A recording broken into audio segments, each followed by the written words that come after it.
l'Europe est en train de changer les règles du jeu spatial. Pendant des années, nous avons dépendu des lanceurs américains, chinois ou russes pour envoyer nos satellites dans l'espace. Mais aujourd'hui, c'est fini.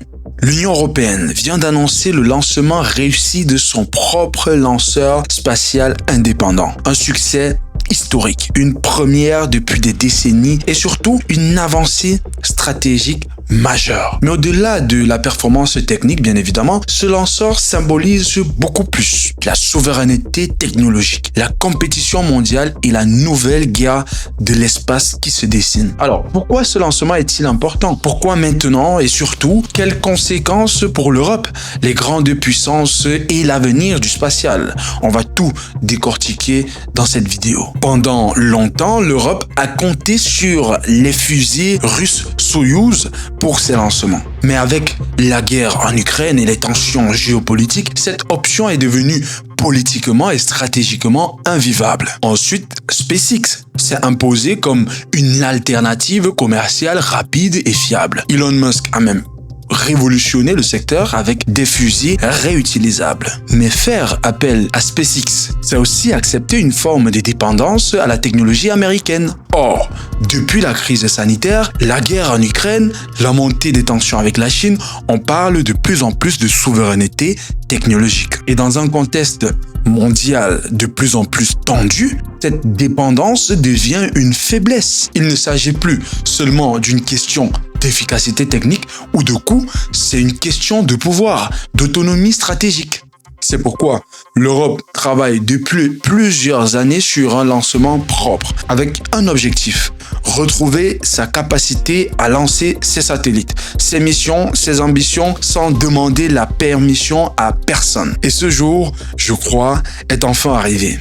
Ce nouveau lanceur européen s'appelle Prometheus X, nom fictif inspiré du projet Prometheus de l'ESA. Il a été conçu par Ariane Group avec le soutien de l'ESA. Il est capable de transporter jusqu'à 10 tonnes en orbite basse et jusqu'à 3 tonnes en orbite géostationnaire. Son moteur est alimenté par du méthane liquide et de l'oxygène liquide, une technologie plus propre, plus stable et surtout réutilisable. L'utilisation du méthane permet de réduire la complexité du moteur tout en augmentant sa durée de vie. Il s'agit d'une des premières tentatives sérieuses de l'Europe pour entrer dans l'ère des lanceurs low cost et réutilisables à la manière de Falcon 9 de SpaceX. Le but ici est clair, c'est de rentrer dans la compétition commerciale face à SpaceX, Blue Origin, mais aussi les nouveaux acteurs comme la Chine avec le Long March et la startup Relativity Space. Ce lanceur intègre aussi un module d'autopilotage dopé à l'IA capable de gérer les micro-ajustements de trajectoire en temps réel. Une première en Europe. D'après un rapport de l'ESA publié en mars 2025, ce nouveau lanceur pourrait à terme baisser les coûts de lancement de 30 à 40%. Un changement de paradigme pour les startups et les universités européennes qui veulent accéder à l'espace. Depuis la crise du Covid, Bruxelles parle de réindustrialisation, de souveraineté numérique et de réduction des dépendances stratégiques. On l'a vu avec les investissements dans les semi-conducteurs, European Chip Act, les batteries, l'hydrogène et aujourd'hui l'espace. L'espace est un secteur stratégique majeur. C'est un domaine où les grandes puissances se projettent sur 10, 20, 30 ans. Contrôler l'espace, c'est contrôler la navigation GPS, la météo, l'imagerie satellitaire, les communications, l'espionnage, la cybersécurité, la surveillance militaire. C'est aussi un marché économique colossal, estimé à plus de 1000 milliards de dollars d'ici 2040. Et surtout, c'est un symbole, celui d'une Europe qui innove, qui investit, qui protège ses intérêts. Le programme Cassini de la Commission européenne, par exemple, vise à soutenir les startups du spatial. La France, l'Allemagne et l'Italie y injectent des milliards. Ce lancement a fait réagir les grands acteurs du spatial.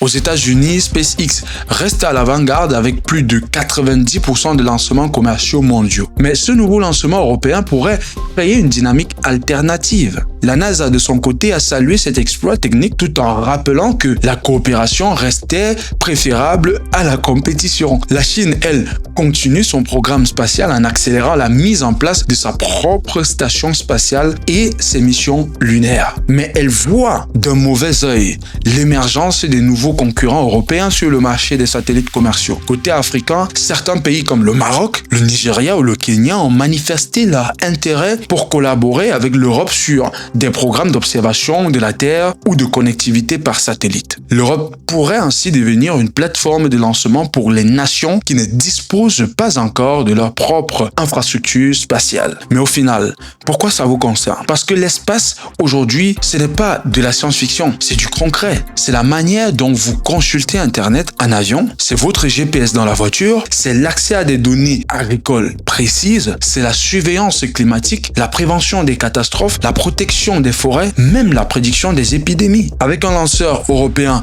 indépendant, l'Europe peut déployer ses propres satellites, assurer sa sécurité numérique, offrir des services accessibles à ses entreprises, ses États membres et même au monde. Cela ouvre des perspectives pour les jeunes ingénieurs, pour les chercheurs, pour les investisseurs. C'est un pas de plus vers un futur où la technologie européenne comptera sur la scène internationale et surtout, c'est un signal fort, celui d'une Europe qui n'a pas dit son dernier mot. Alors, est-ce le début d'une nouvelle conquête ou juste un feu de paille? L'avenir nous le dira. Mais ce qui est sûr, c'est que quelque chose vient de changer et que l'espace n'appartient plus à une seule nation. Si tu as aimé cette vidéo, rassure-toi d'avoir liké et de t'être abonné sur la chaîne. Je te reviens pour un nouvel épisode.